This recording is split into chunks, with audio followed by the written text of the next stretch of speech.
You know that feeling when a story just sticks with you? The kind that gives you a chill long after you finished it? Well, today we're going to figure out how that works. We're diving deep into a psychological horror story called You're Melting to really pull apart the machinery of terror. We'll look at how the author masterfully builds tension, completely messes with our sense of reality, and leaves us hanging with one heck of a mystery. Okay, so it all kicks off with just two words: you're melting. That's it. It's what a father says to his daughter when she stumbles in out of a blizzard. On the surface, it sounds fine, right? Almost caring. But trust me, in this story, that line is anything but innocent. It's the key that unlocks this incredibly dark, claustrophobic world. Think of it as the first clue in a really, really strange investigation. All right, let's jump right into the story. So picture this. We've got our main character, Becca. She literally bursts into this remote Alaskan cabin, trying to get away from an absolutely brutal snowstorm. You think, okay, she's safe now. But here's the thing. The real danger, the real monster, isn't outside in the storm. The first thing that just hits you like a ton of bricks is this feeling of complete and total isolation. And I don't just mean she's in a cabin in the middle of nowhere. No, this is something deeper. It's a crushing, profound sense of being alone. The author wastes no time, making it crystal clear from the very first paragraph that Becca is on her own, in a way that's, well, it's terrifying. And listen to how the author describes the scene. The absolute darkness of an unhindered night blanketed all but the fluffy shards from view. Fluffy shards, that's such a great phrase, right? It makes the snow sound almost gentle. But Becca knows better. She's just been out there, and she knows that this kind aesthetic was a lie. So right away, we understand that this environment isn't just hostile, it's deceptive. It looks one way, but it's something else entirely, and there's no way out. So, you're thinking, okay, the storm is the big bad here, right? But just as you get comfortable with that idea, boom, the story completely pivots.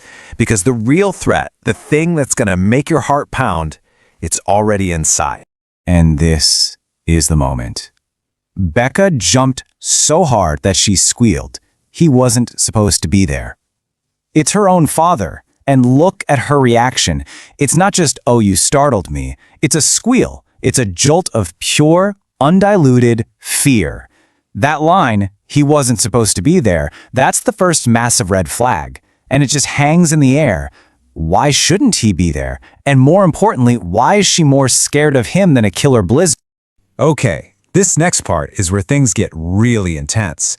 We need to put on our detective hats here, because the conversation that happens next is our main body of evidence. Every single line is a clue to what's really going on between them. And let me tell you, this is no cozy fireside chat. It's a full-on psychological war. So her father looks at her and says this: "You hate the darkness. You hate the work. Most of all, you hate me." But here's the creepy part. He doesn't say it with anger. He's weirdly calm, almost thoughtful. The story describes him like a wolf begging to be petted, waiting to bite. What a line. The words are an attack for sure, but the delivery is what's so terrifying. It's not an emotional outburst. It's a calculated move. He's poking and prodding, trying to get a reaction. And that brings us to the big question, right? Why is he so calm? This is not how a normal frustrated parent sounds. No, this is something else entirely. It's the sound of pure absolute control. It's a predator toying with its prey because he knows she has absolutely nowhere to go. And this is where the writing is just so brilliant. Look at the difference between what Becca says and what she's actually thinking. Out loud, she's trying to calm him down, being the obedient daughter, saying whatever she thinks he wants to hear. I'd always choose to be with you.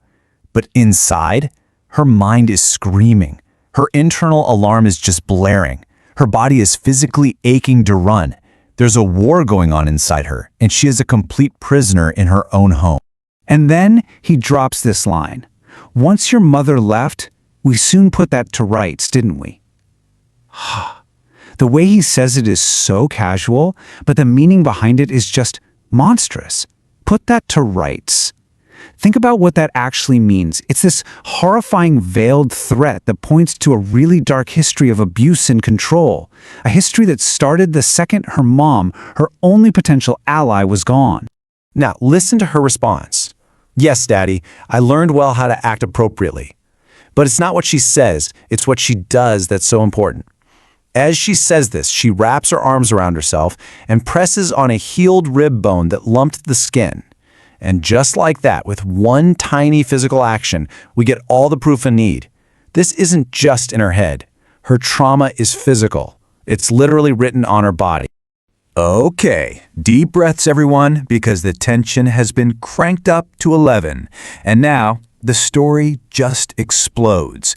We're shifting from this quiet, creepy psychological horror into a full-blown, frantic, desperate chase. The truth is about to come to the surface. You might say, quite literally. So he says this thing again, you don't need to lie anymore. And whatever that means, it's the final straw. It's like a switch flips. Her body just takes over. It's not a thought-out plan. It's pure animal instinct. She grabs her coat, rips the door open, and just runs, barefoot, out into the freezing night. She's not even running to a safe place. She's just running away from him. And then she falls, skidding out onto a frozen lake. And this is the twist. This is the moment that changes everything.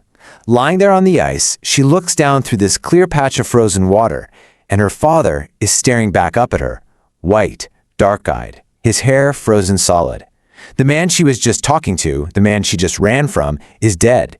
He's been frozen under the ice this entire time, right beneath her feet.